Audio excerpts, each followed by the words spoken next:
전도서에는 세상의 모든 것에는 때가 있다고 말합니다. 심을 때가 있고 뽑을 때가 있습니다. 허물 때가 있고 세울 때가 있습니다. 울 때가 있고 웃을 때가 있습니다. 사랑할 때가 있고 미워할 때가 있습니다. 그리고 그 때를 잘 분별하는 것이 지혜라는 것이죠. 그런데 그 때가 되기까지는 대부분 꽤 긴 시간이 필요합니다. 그래서 때를 잘 분별하기 위해서는 반드시 필요한 것이 인내이지요. 창세기에 의하면 인간이 이 땅에 등장하기까지 하나님께서 창조하신 5일 이상의 시간이 필요했습니다. 그리고 지금까지의 과학의 연구 결과로 보면 지구의 나이는 46억 년이라고 하는데, 그런데 인간이 등장한 것은 약 20만 년 전 인류의 조상이 등장하고 약 2만 년 전 호모사피엔스가 출현했다라는 것이죠. 이런 지구의 역사를 24시간으로 환산했을 때 인간은 마지막 1초도 되지 않는 시간에 등장했다라는 것입니다. 인간이 등장하기까지 긴 시간이 있었다라는 것이죠. 그런데 현대를 살아가는 우리들의 특징 중에 하나가 뭐냐면 우리는 가속화된 시간 속에 살고 있다라는 것입니다. 조금 더 빨리, 조금 더 급하게, 바로 그것이지요. 그래서 조급증이 늘어난 것도 그 때문이라고도 합니다. 사람들은 자기 속에 떠오른 욕망이 즉시 충족되기를 바랍니다. 조금 더 기다리기를 불편해한다라는 것이죠. 뭘 하든 있거나 때가 무르익기를 기다리지 못합니다. 자기 순서가 돌아오기를 기다리지 못합니다. 그저 빨리빨리 해결되어야 되고, 그러기 위해서는 과정도 건너뛰어 버리고 재촉하기도 합니다. 그리고 이 과정이 맞는 것인지 아닌지 또한 헤아려 보는 시간도 없습니다. 그러다 보니 결과주의가 되어버리죠. 결과가 좋으면 다 모든 것이 좋다라고 생각해 버립니다. 신앙생활을 하는 이들도 조급해하기는 마찬가지입니다. 말씀이 나에게 주어졌을 때 그 진리의 깊은 세계 속으로 천천히, 그러나 꾸준히 걸어 들어가기보다는 즉문즉답식의 해결책을 찾는 경우가 많습니다.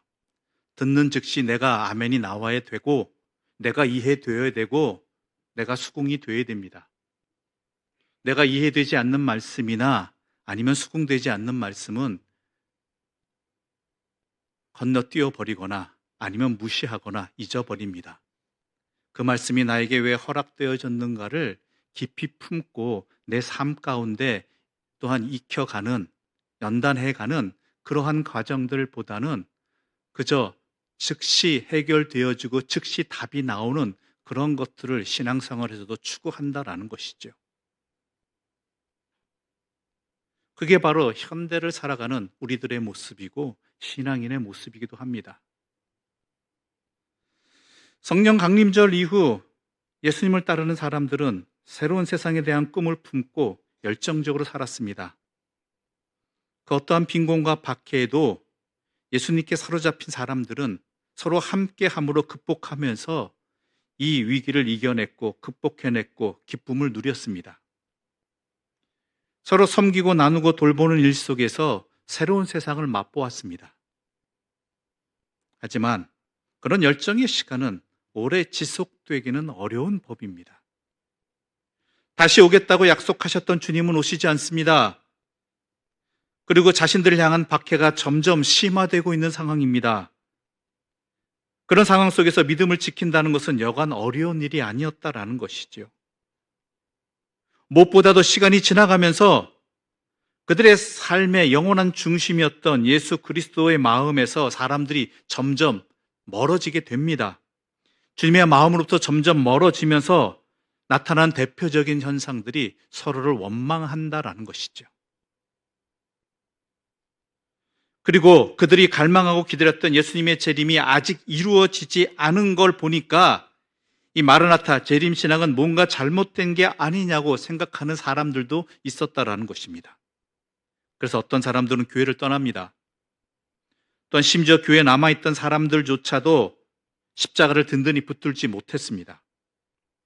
믿음의 고백은 있었지만 믿는 대로 살기 위한 치열한 노력은 줄어들었습니다. 이런 상황 속에 있는 교회들에게 야고보는 오늘의 말씀을 통해 권면하고 있는 것이지요. 7절의 말씀을 제가 받들어 읽겠습니다. 그러므로 형제들아, 주께서 강림하시기까지 길이 참으라. 보라, 농부가 땅에서 나는 귀한 열매를 바라고 길이 참아 이른 비와 늦은 비를 기다리나니. 참으라고 이야기합니다. 그런데 참는다는 것은 두 가지 형태로 나타납니다. 인내라는 것과 체념이라는 것입니다. 인내와 체념은 엄연히 다릅니다. 견딘다는 점에서는 같지만 견디는 이유가 다릅니다. 인내는 희망 때문입니다. 체념은 어쩔 수 없음 때문입니다. 양쪽 다 어려운 상황을 전제로 합니다. 양쪽 다 그런 상황을 참고 견딥니다. 하지만 인내는 희망에서 비롯되는 것이고 체념은 절망에서 비롯되는 것이죠. 야곱은 체념이 아니라 인내에 대해서 말하고 있는 것입니다. 왜냐하면 주님이 오실 것이기 때문입니다. 주님이 바로 잡으실 것이기 때문입니다. 그렇습니다. 신앙인들은 언제나 하나님의 개입과 구원을 믿고 살아온 사람들입니다. 신앙인은 말 그대로 예수님께서, 하나님께서 우리의 삶 한복판으로 오셔서 바로 잡으시고 구원하시고 회복시켜 주신다고 믿고 살아온 사람들입니다. 그리고 이 주님의 오심, 즉 파루시아는 단지 종말의 때만이 아니라 지금 이 자리, 이 삶의 자리에도 역사하고 계시다라는, 연결되어 있다고 믿은 사람들이 바로 신앙인이라는 것이죠. 그래서 야고보는 주님의 오심은 적절한 때에 내리는 이른 비나 늦은 비와 같다라고 말한 것입니다. 종말의 때만 오시는 것이 아니라 항상 적절한 때에 내리는 이른 비와 늦은 비 같이 주님의 개입하심이 우리의 삶에 있다라는 것이죠. 당시에는 가을에 새해를 시작했다고 합니다. 그래서 이른 비는 12월부터 2월에 내리는 겨울비이고 늦은 비는 4월과 5월에 내리는 봄비입니다.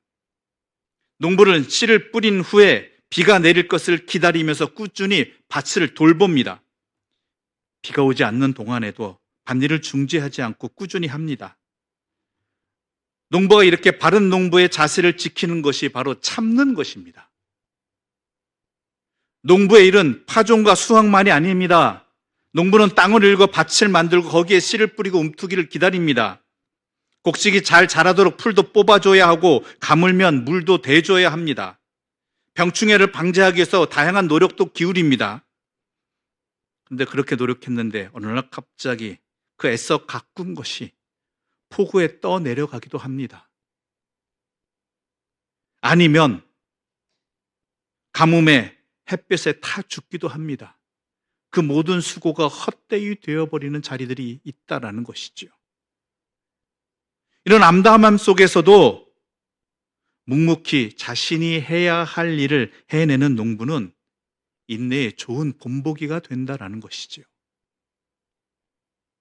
이른 비가 내림으로써 씨를 뿌리게 됩니다. 늦은 비가 내림으로써 추수하게 됩니다. 그렇듯이 주님의 뜻과 구원도 우리의 일상에서 적절하고 분명하게 이루어질 것이라고 야고보는 선포하고 있는 것입니다. 세상이 이기는 것 같아도 그렇게 되지 않을 것이고 정의가 무력해 보여도 그렇게 되지 않을 것입니다. 왜냐하면 주님이 계시기 때문이라는 것입니다. 이른 비처럼 주님의 때가 올 것이고 늦은 비처럼 주님께서 바로 잡으실 것이라는 것이 때문입니다. 우리 각자 개인의 삶에도 이 땅 구석구석에도 주님이 개입하심과 구원이 이루어질 것이기 때문입니다. 그래서 참고 견디라는 것입니다. 어쩔 수 없어서가 아니라 주님이 계시기 때문에 흔들리지도 체념하지도 말라는 것입니다. 아무리 강해 보여도 세상은 세상일 뿐입니다. 아무리 무력해 보여도 진리는 진리입니다. 그러니 참고 견디고 기다리면서 지금 자리에서 지금 자신이 걸어갈 십자가의 길, 의의 길을 묵묵히 걸어가라는 것입니다.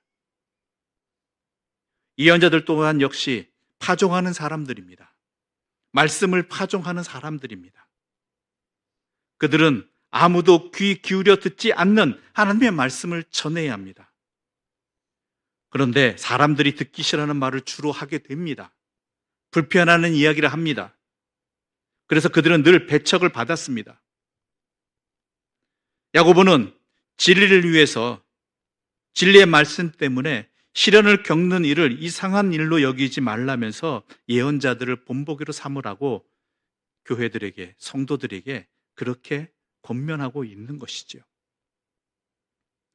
농부는 하늘을 믿기에 묵묵히 씨를 뿌리고 땅을 일굴고 땀을 흘립니다. 체념하지도 조바심 내지도 않습니다. 그저 손 놓지 않습니다. 꾸준히 묵묵히 자기 몫을 감당해 갑니다. 예언자는 하나님의 시각으로 모든 것을 바라봅니다. 자신의 현실과 역사를 세상의 눈으로 보지 않기 때문에 포기하지 않고 합리화하지도 않습니다.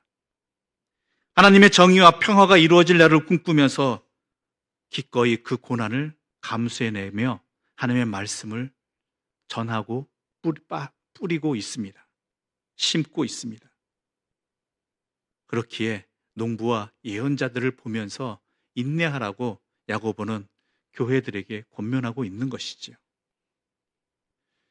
또한 한 예를 듭니다. 11절 말씀 우리 함께 보겠습니다. 11절입니다. 보라, 인내하는 자를 우리가 복되다 하나니 너희가 욥의 인내를 들었고 주께서 주신 결말을 보았거니와 주는 가장 자비하시고 긍휼히 여기시는 이시니라. 아멘. 욥을 이야기합니다. 욥만큼 황망한 사람 없습니다. 억울한 사람 없습니다. 행복했던 그의 삶은 어느 단 한순간에 다 무너져 버리고 말았습니다. 그리고 이 고난의 시간이 길어지면서 그의 삶의 의미조차도 잃어버리게 됩니다. 차라리 죽어서 그 모든 시름을 잊으면 좋겠지만 죽음조차도 그에게 허용되지 않은 사람이 바로 욥입니다. 친구들은 그가 겪는 고난이 욥 자신이 저지른 죄의 결과라고 다그칩니다. 그러나 그는 이 사실을 도저히 인정할 수가 없습니다. 자신의 인생을 알기 때문입니다. 자신이 어떻게 살아왔는지를 자신이 알기 때문입니다. 욥은 도무지 이해할 수 없어도 세상에 굴복되지 않았습니다. 아무도 그의 편이 되어주지 않았습니다. 그렇지만 하나님은 어디 계시느냐고 줄기차게 물으면서 하나님을 구하고 하나님의 응답을 기다렸습니다. 그런데 하늘에서도 아무런 대답이 들려오지 않았지요. 그러한 세상의 모습 속에서 현실 앞에서 그는 자신의 말을 잊고 잊어버리고 맙니다. 침묵하게 됩니다. 그런데 그것으로 끝나지 않았다라는 것이죠. 그 가운데 그는 나중에 욥은 세상에는 이해할 수 없는, 자신이 이해할 수 없는 신비가 많다라는 사실을 인정하게 됩니다.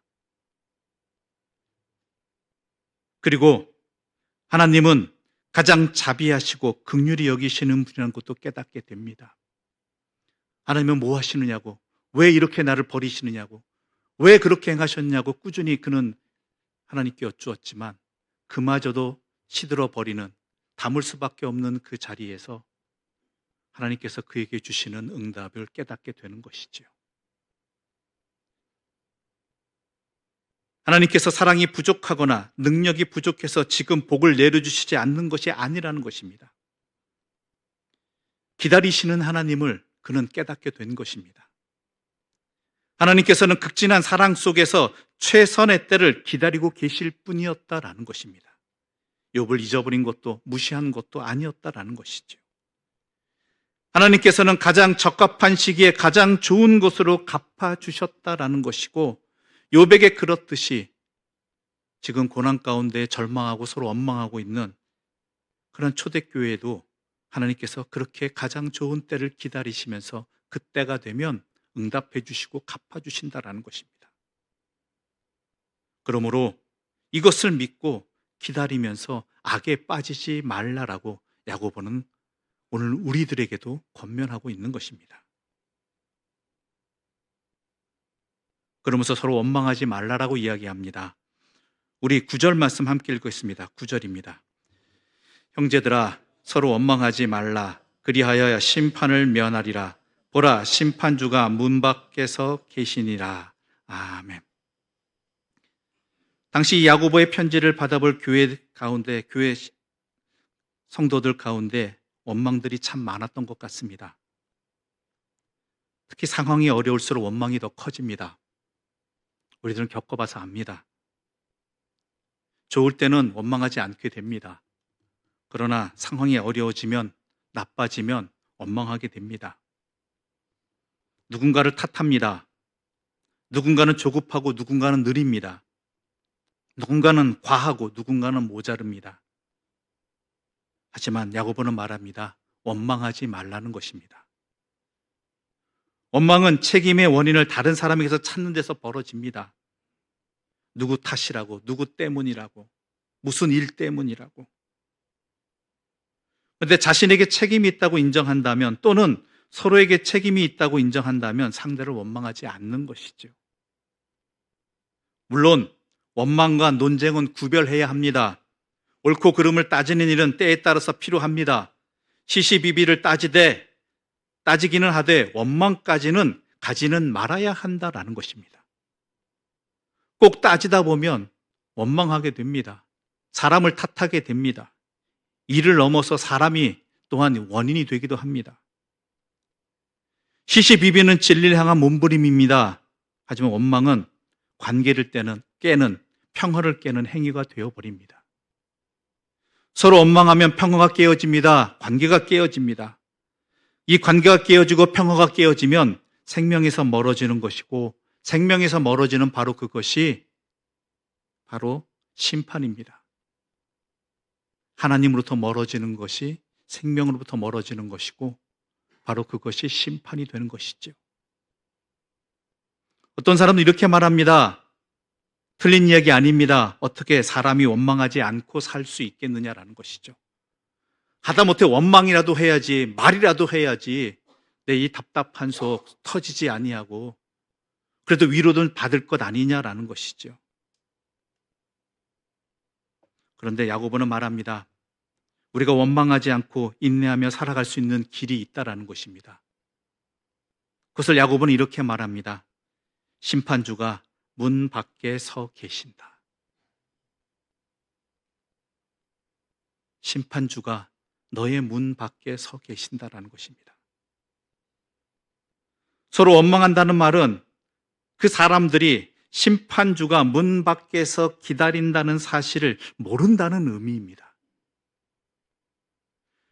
지금 당장 문을 열고 나가기도 바쁜데 어떻게 내 탓이냐 하고 원망할 겨를이 있겠느냐라는 것입니다.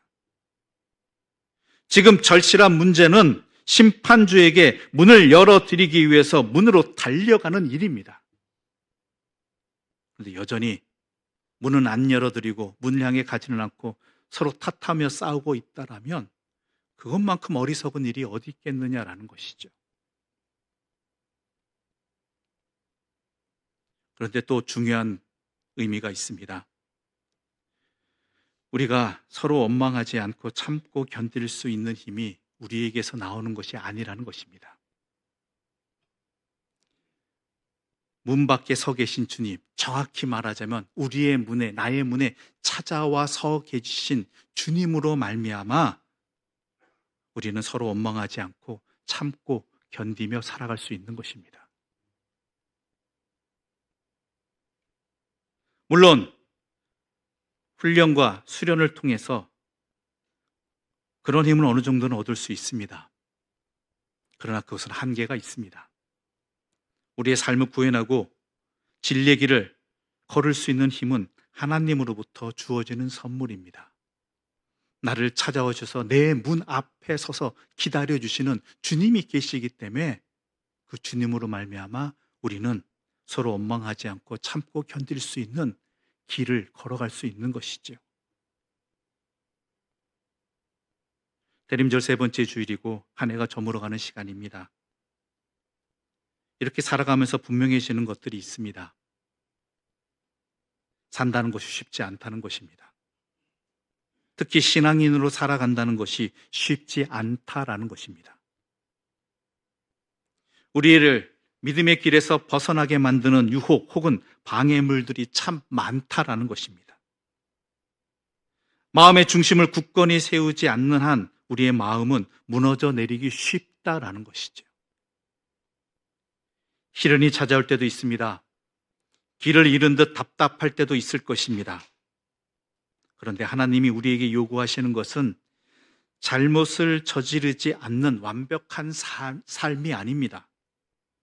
넘어지고 일어서기를 반복하면서 기어코 하나님의 마음을 향해 나아가려는 열정인 것입니다.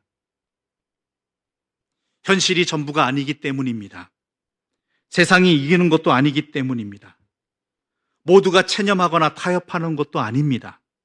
다 알지 못할 따름입니다. 시간이나 방법이나 결과가 단지 우리 생각과 다를 뿐입니다. 그런데요, 본질은 그대로입니다. 하나님은 그대로이십니다. 주님은 자비로우시고 주님의 구원은 반드시 이루어집니다. 이것은 변함없이 그대로입니다. 믿음과 순종은 하늘의 복과 평화로 열매 맺히게 되는 것이고 주님의 은혜는 가장 좋은 때, 가장 좋은 방법으로 우리에게 찾아옵니다. 이것은 변함없는 진리입니다. 조바심이 나십니까? 체념하게 됩니까? 이유는 단 하나입니다. 내 문 앞에 서 계시는 주님을 보지 않기 때문입니다. 주님을 맞이하러 문을 열러 가지 않기 때문입니다. 모든 일 가운데 주님을 생각하지 않기 때문입니다. 그러므로 마음을 굳게 하고 주님을 바라보고 주님을 따르고 그리하여 바르게 살아가야 하는 것이 바로 우리의 삶의 자리입니다. 세상의 소리에 흔들려서 우왕좌왕하지 말고 뚝심 있게 믿음을 지켜야 하는 것입니다. 울면서라도 씨를 뿌리는 사람이 거두는 법입니다. 참고 견디다 보면 어느덧 우리 서로의 마음이 모아질 것입니다. 또한 그러다 보면 하나님의 나라와 하나님의 뜻에도 모두가 더 가까워지게 될 것입니다. 적절한 때는 반드시 옵니다. 하나님이 주관하시기 때문입니다. 그 주님으로 말미암는 은혜와 평화가 또한 반드시 우리에게 허락되어집니다. 그것을 미리 소망하며 지금 여기 오늘을 살아가는 그 사람이 바로 신앙인이고 하나님의 자녀입니다. 소망으로 참고 견디면서 인내하며 묵묵히 믿음의 길을 걸어가는 씨를 뿌리는, 또한 자기의 믿음의 삶에 할 일들을 해나가며 주님의 뒤를 따르는 이 대림절기를 보내는, 주님을 기다리는 하나님의 사람들, 하나님의 교회, 하나님의 가정 되기를 간절히 소망합니다.